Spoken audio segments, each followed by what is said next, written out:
When I worked in the White House for President Obama, his advisors, including yours truly, were sometimes daunted by the magnitude of the problem and the inability to solve it, and think climate is one, or another might be clean air. You take your pick.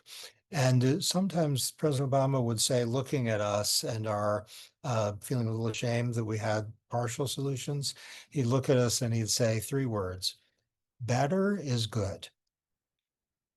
So saying, you can't solve climate, but or at least it'd be very hard, but maybe you can reduce greenhouse gas emissions. That does something.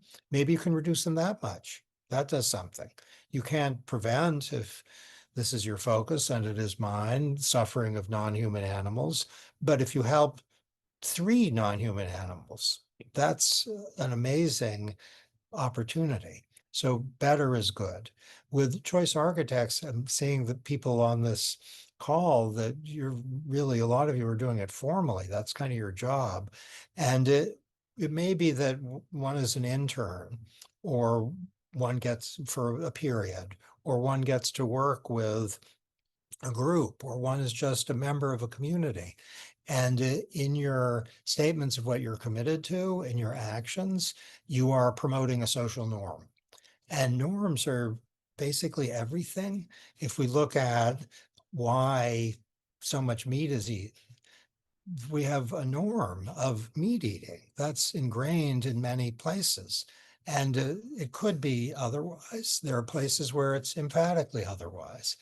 If people learn that there's an emerging norm, let's say, in favor of plant-based by default, or an emerging norm in favor of plant-based consumption, the data shows that it can energize the growth of a bigger norm to that effect.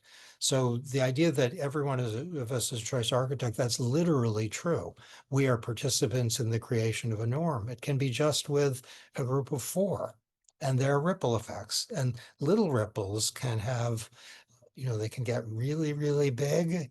Think of, take your pick.